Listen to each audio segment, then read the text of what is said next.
very, very early in the morning. But we are rolling. We are rolling. 1, 2, 3,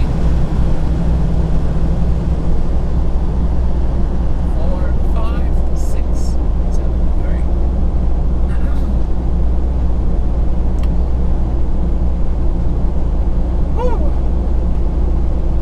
8-hour breaks are tough because there's. So we're doing an 8-2 split. We definitely went over the 8 on the 8-2. So, oops. I slept through, of my 3 alarms that were set, I slept through the first 2. So, oops. It's cool. It's cool. We're still rolling. We're still good on time. There's some wiggle room in our schedule, but not a lot.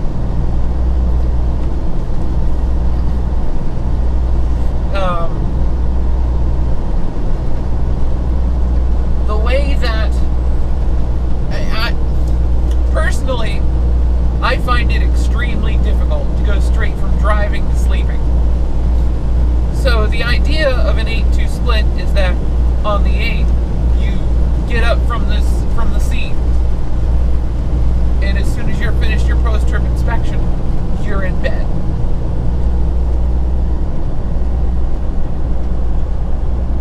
That's the idea. And you know, okay, we tried. I definitely tried, but it took me a solid hour and a half to get to sleep last night. Just between, I had a sandwich, and then I went to bed, and it just took me a while to fall asleep. Because we went to bed real early last night, yesterday afternoon. So it's just not easy. It's not easy to go straight to sleep like that. So I don't know. We'll make it work. We'll make it work.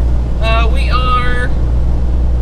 Alright, what's our destination here? 129 miles ahead. Stay on I-10 West as US 385 splits off. Oh, good. Alright, we got a fuel stop at 391 miles. Also, apologies if there are some bug squishies in y'all's field of view. I've been hitting a lot of those lately, and I haven't cleaned off the windshield yet since the last major cloud of bugs. So you guys might have some obstruction. I apologize for that. It just kind of happens. Welcome to spring. Welcome to spring. It has sprung. We got a few more hours of early morning driving to take care of. And we got to do a 2-hour break, and then we'll be back on the road to finish out our day. So I will see you guys once the sun is up, or if anything cool happens before then.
time for a 2-hour break. Change. Off duty. Outside of truck. Okay. Cool. Change. Thank you. Okay, cool. We're good. It's time for a 2-hour break so we can get some more hours on our clock and then hit the road again and then find somewhere else to sleep tonight. We're 615 miles from our destination, so we are a single day's drive from our destination. So this 2-hour break, and then tonight another 8-hour break, and then we're in range. Or we can do a 10 tonight, probably. I don't know. When you're doing 8-2 splits like we are, and the 2 is happening right smack dab in the middle of a drive shift, it makes it work. You can chain them together pretty reliably. It's just like one, then the other, and the other, and the other, because you get decent hunks of driving in between them. So each break you do gives you back half a day's worth of hours. That's the only good way to chain them. If you wind up doing the break and it's a lot less than that, and it's like, well, you might as well just do a 10 and get a full day's hours back the next time. So, all right, 2-hour break, and then I'll see you guys when we get back on the road. All right. Back on the road. We got 6 more hours on our clock now. 6.5-ish. Plus, we've got about 25 minutes of... 138 miles ahead, take exit 0 to North Desert Boulevard. We got about 25 extra minutes. Actually, no, more than that. We should have like close to half an hour of extra minutes. So I already stopped for bathroom breaks twice this morning, so that burned up some of my 14-hour clock.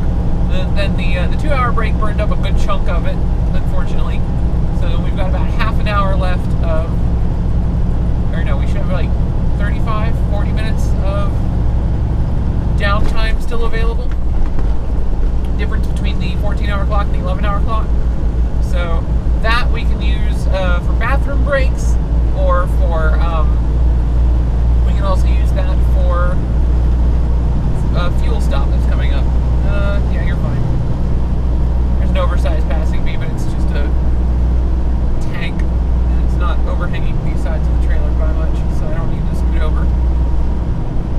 Well, that's not a tank, that's some kind of like super Humvee. Oh, it's the Marines. The Marines like putting extra armor on things. Yikes, I think that thing might be amphibious. It's got like a snorkel at the back. Alright, guy, there's no way you're slower than me. Come on.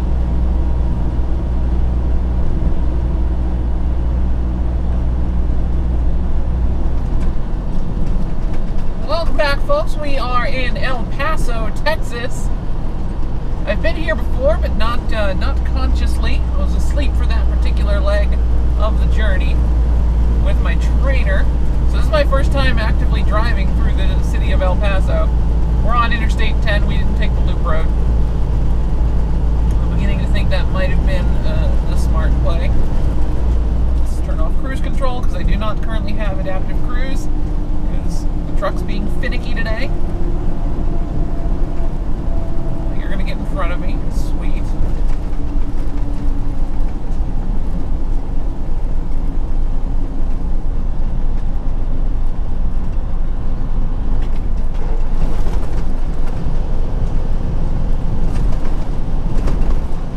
You're going to exit? Yep, sweet, cool, that works.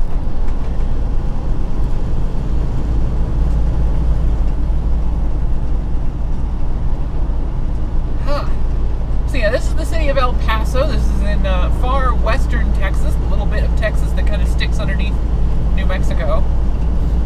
It's on mountain time. We are on mountain time in the city of El Paso. That's a fun thing I didn't realize. Makes sense, because, you know, they're closer to New Mexico than pretty much anywhere in Texas, so. Alright, cool, bunch of merging traffic. That's sweet, that's sweet. You guys just want to merge safely so I don't have to hit my brakes anymore. That'd be cool. That'd be cool. There you go. Good job, guys.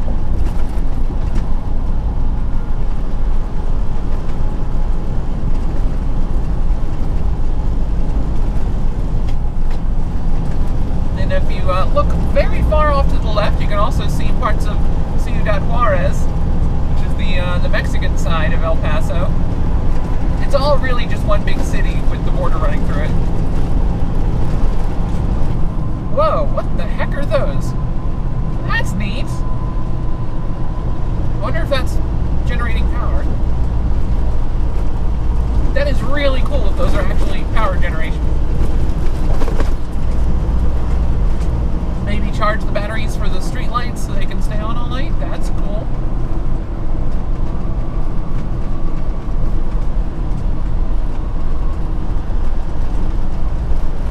Alright, Shoebox on wheels, I need you to speed up and merge. Or you can stay there, that's cool too. Stay there. Take the exit, I'm alright with that. You're not signaling, so I'm assuming you're taking the exit.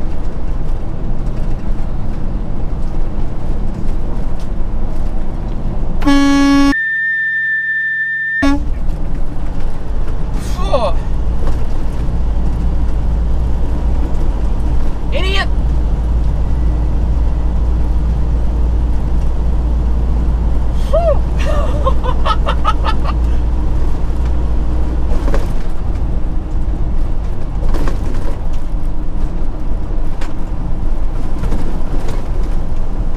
Alright, that was exciting. Alright. I just want to get through this town in one piece so I can get fuel and keep going. That was an awesome truck that just passed us going the opposite direction. Just a giant wind turbine. I'm surprised they don't make them use the loop road, but I guess maybe the loop road's not terribly conducive to wind turbines. So I know from the looks of it, the loop road goes through a canyon at one point, so maybe that's turns too tight for the turbine trailers.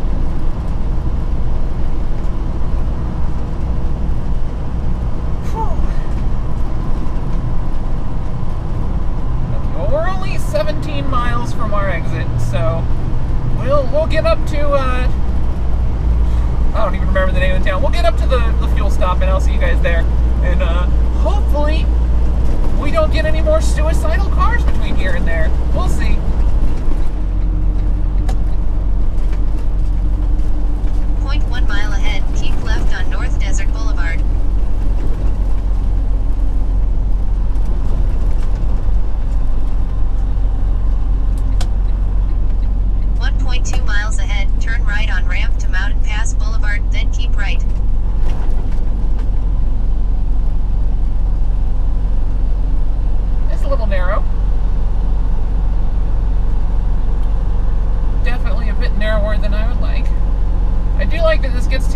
Essentially skip the it pretty much gets to skip the way station for free. Ugh. Oh, I don't like this. No, that's a nasty tilt. That is not a good tilt. Ugh. I'm guessing that was the old exit for this area. Goodness, this is convoluted.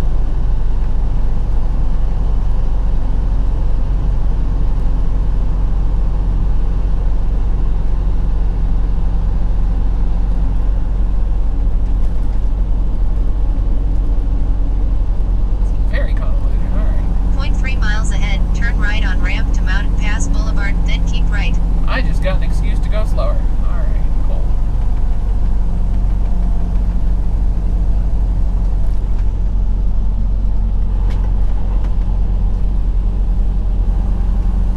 I like the Jersey barriers they use here. They're very stylish for Jersey barriers.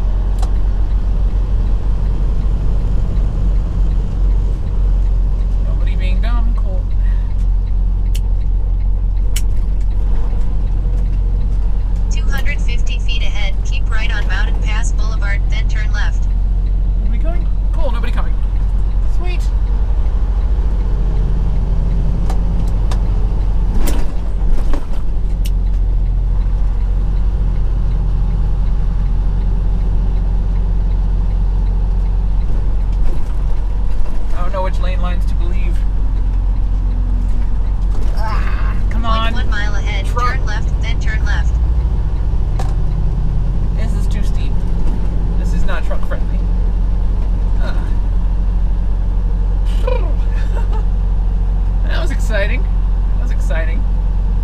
interesting exit for sure. The on-ramp is a lot more straightforward than the off-ramp was. And there's New Mexico. Also, stopping for fuel brought my adaptive cruise control back, so yay! Hooray! We got our radar back. It started working again. It's a finicky little thing, that radar. I think Josh has mentioned his is doing a very similar thing as mine. So, maybe it's just a Freightliner thing? I don't know. Chewy's radar was weird too. Oh, now Maxwell. Chewy's radar would freak out at a lot more bridges and overpasses than Maxwell. Though Maxwell's starting to do that a lot more often now too. So maybe it's just a thing that happens once the mileage gets up high enough. Well, we've got more miles on Maxwell now than we had on Chewy at any point.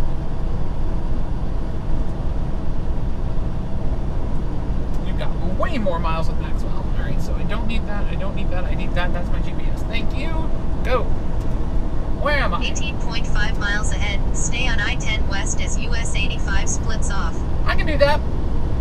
Alright, so ideally I want to get to an area called like Lordsville. I don't know. It's near the I-10 US 70 split going westbound. Not the one in Las Cruces where 70 goes up to Alamogordo, but the one where 70 goes up towards Globe. My GPS initially wanted us to follow Route 70 and go up to up through Globe and come in on Highway 60 into Phoenix, and I'm just like, I remember that town. It's only going to save me like 6 miles to go that way, and I'm going to hit a ton of stoplights. So we're just going to stay on I-10. We're going to stay on I-10, because I don't know what Route 70 is like between Lords whatever and Globe, but I know what I-70 is like from Globe west to Phoenix, or US 70. I do not want to deal with that. Not again. It is beautiful, but not a good way to save time. It is not a time saver. We only did that route in the first place because we had the time to do it. Go and visit the very large array in Socorro, New Mexico, which I would love to do again, but that road was not worth it. That road was definitely not worth it. The Salt River Canyon, whew, that is not a truck-friendly road. Plus, there's the technicality of Arizona being able to give me a ticket for going on it, which they don't. They don't enforce it at the moment, but they could, and I don't want to run the risk. It is such a situation where they made 57-foot trailers legal in Arizona, and then the state's basically just like, well, why do we have this 60-foot statutory limit on tractor trailers then? That seems a little silly. So a couple of the major roads, like US 93 northwest of Phoenix and US 60 from Globe to Show Low, are not technically part of the national network, but they don't enforce the 60-foot limit on them because they are so heavily traveled. But of course we don't need to go that way, so we're not going to go that way. And a lack of enforcement of a rule does not make it not a rule. That is still a thing they could fine me for if they so chose. I do not wish to find out if they so choose. Oh, are you going to mess up my way in motion? Please don't mess up my way in motion. Please count us separate. I don't want to go in.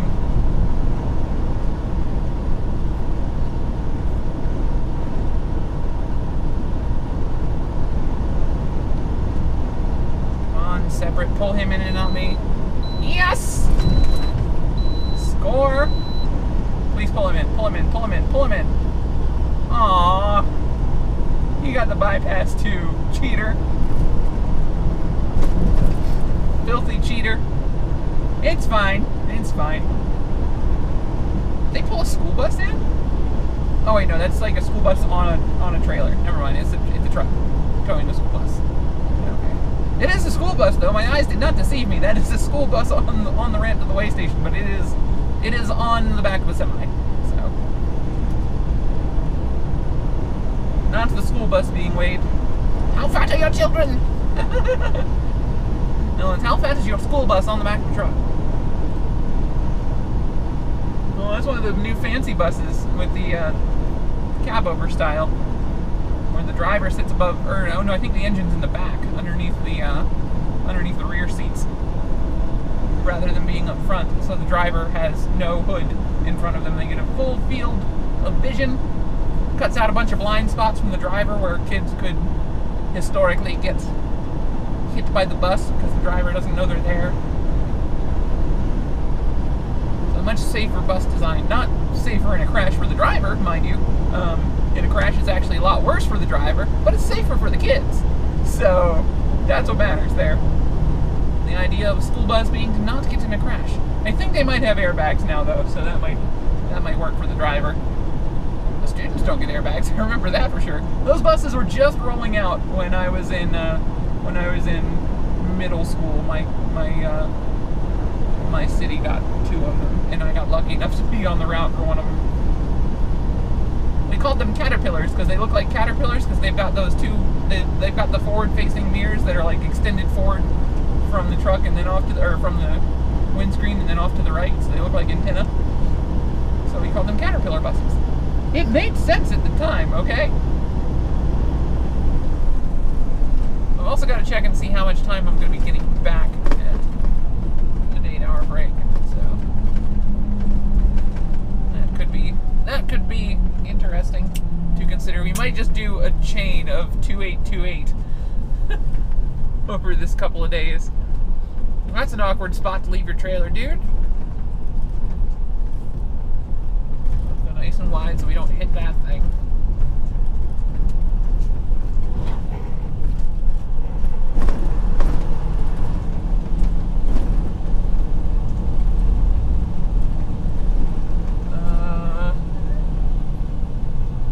That's the Days Inn entrance. This is the Love's entrance here.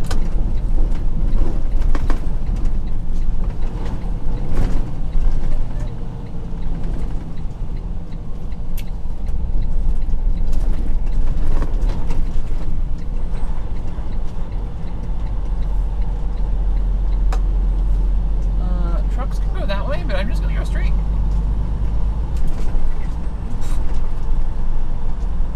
Oh, neat! That place looks cool. We're going to have to go explore that.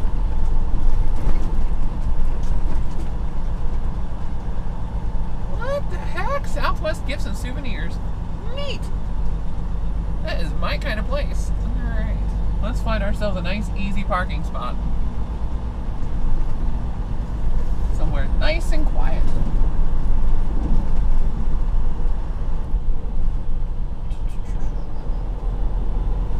What are you guys thinking? I kind of like that corner spot behind us, but we're not set up right for it. How about this corner spot up here, actually? I think I'd like to look at this one.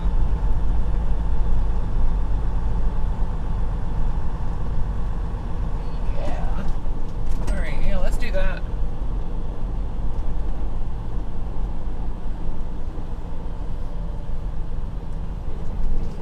Definitely a bit of trash in it, but I don't care.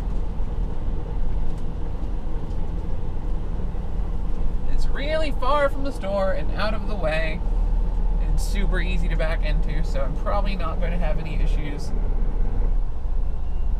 with people trying to park next to me.